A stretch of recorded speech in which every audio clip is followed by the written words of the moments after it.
Thank you for tuning in to Mr. Cliff's Toy Shop. On today's review, we take a look at the Hasbro Pulse exclusive G.I. Joe Classified Series Snake Supreme Cobra Commander. Today I'll be reviewing this figure in the following categories: accessories, articulation, design, is it essential to your collection, functionality, and price. Once those scores are totaled, I'll give you my opinion if this figure is a pass or a purchase.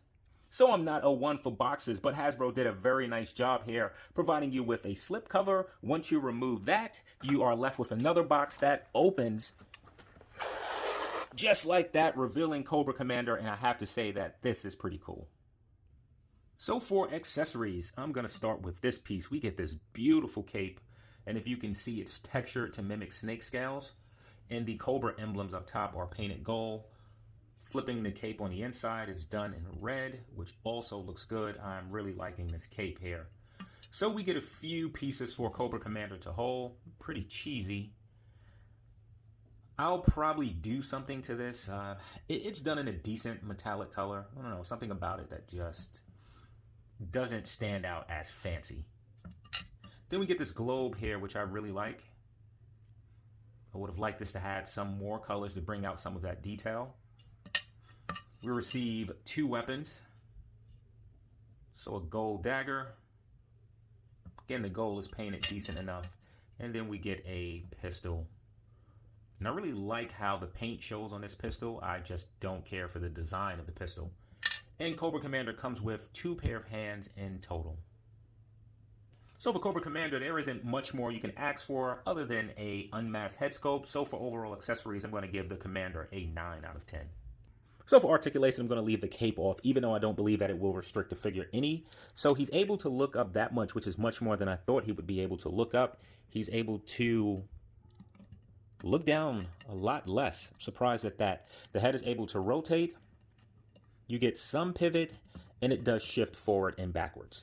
The arm is able to extend up about that much. It is able to rotate a full 360 if you choose to. There's an upper bicep cut right there. Next point of rotation is all the way at the wrist, and it's on a hinge, so it just goes side to side. There is a butterfly joint working its way inward that much. Really not a lot of movement here, moving back about that much. The elbows are double jointed, bending up a phenomenal amount. You can't ask more than that. So now with the torso, is able to move back about that much. Wow, it doesn't, no, that can't be. Doesn't move forward any. For rotation, there doesn't appear to be any. Am I doing this correct? Okay, so there is rotation. Actually, it comes under the torso. Yeah, because the legs are moving, but the upper or lower part of the torso doesn't appear to. So absolutely no pivot, no upper rotation. So with the legs, they're able to kick out about that much. Forward a good amount. Backwards that much. You do have upper rotation. You have an upper thigh cut. Next point of rotation is actually at the boot.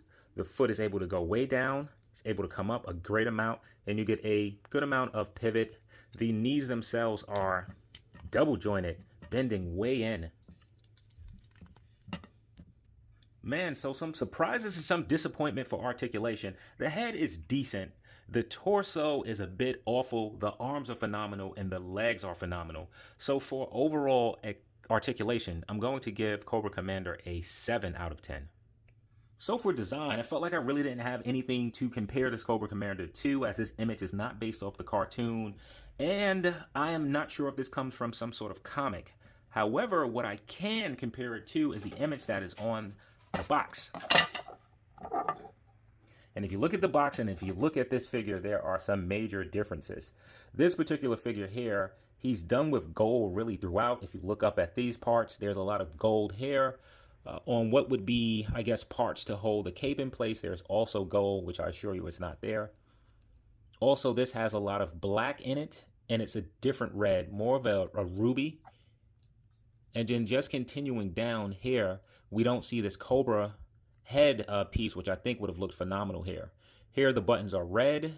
Here they're painted gold. Here the buttons are in 3s. Here they are in 2s.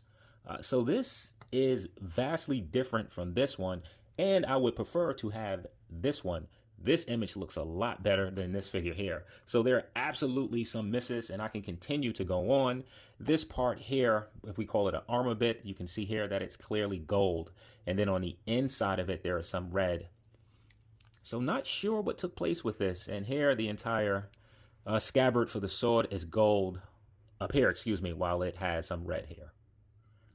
And I didn't turn to the back. I really like how this looks here.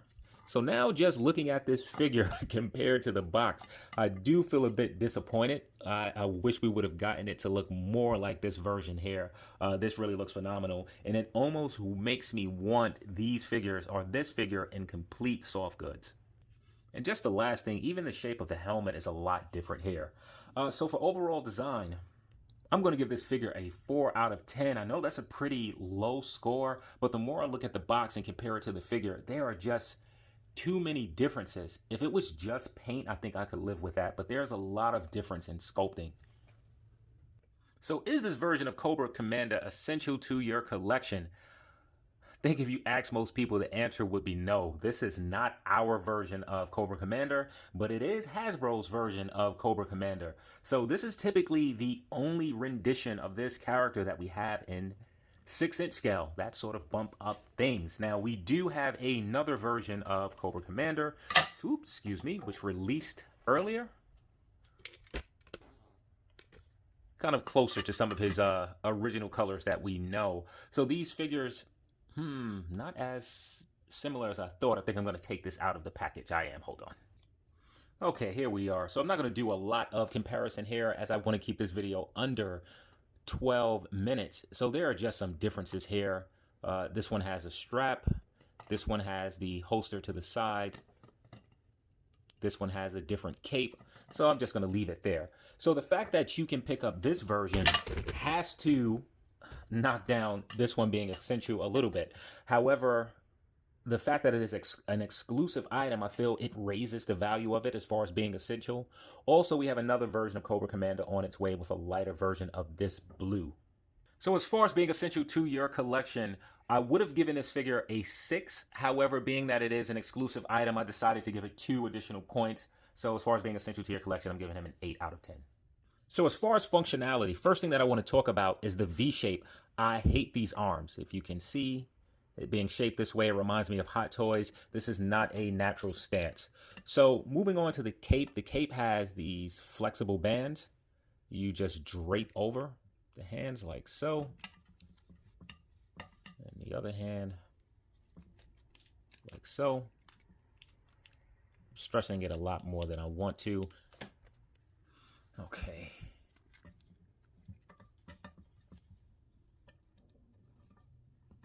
All right, so I'm not sure how I feel about these straps. It allows the figure to move properly, but I don't know if like this is just going to slide down, and in time it might give way, but for now it works and you can barely see it. The cape I really like. I wish that it did have a bendy wire in it.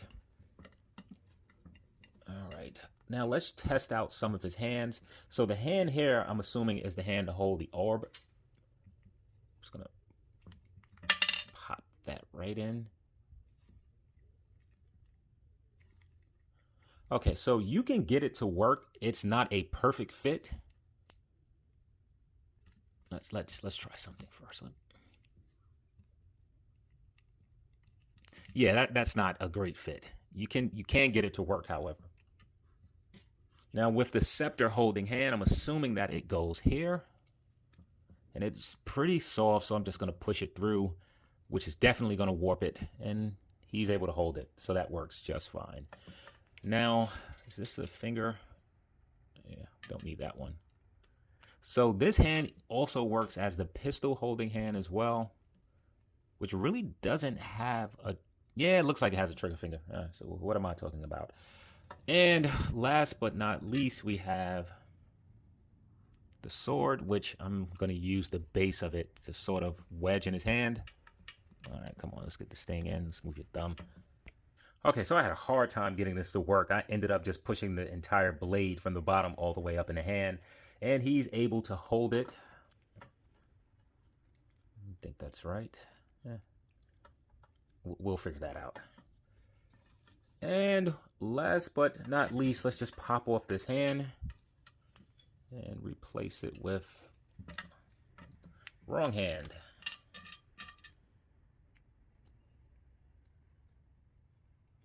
So the peg is very long and thin, which is a bit scary, but here's his finger pointing hand.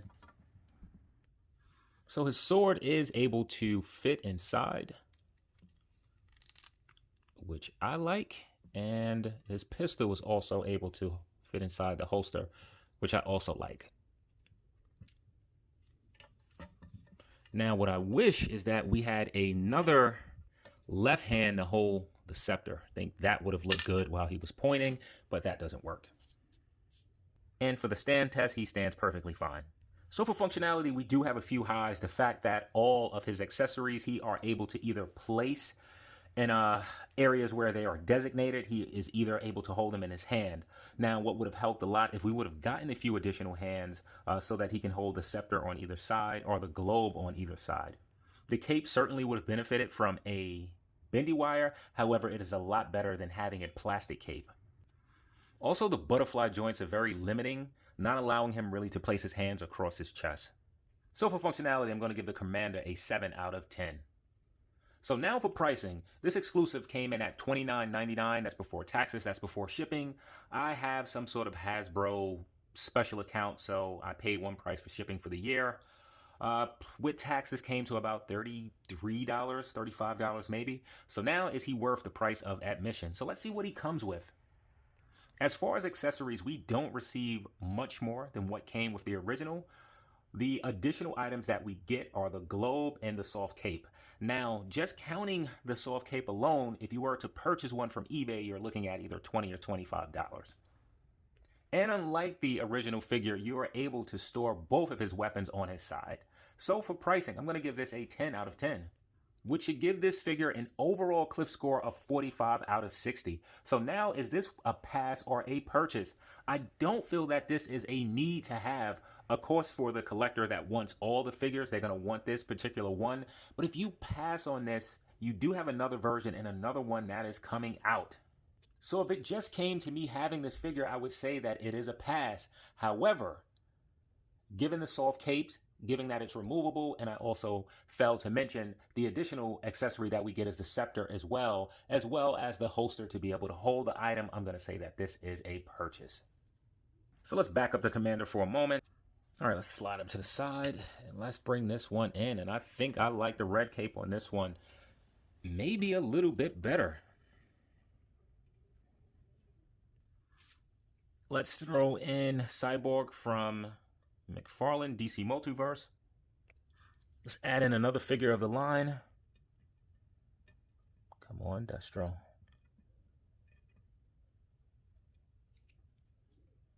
think that's a good difference in height. Let's show him to some other Hasbro figures. And the rest of these figures don't want to stand. There we go. I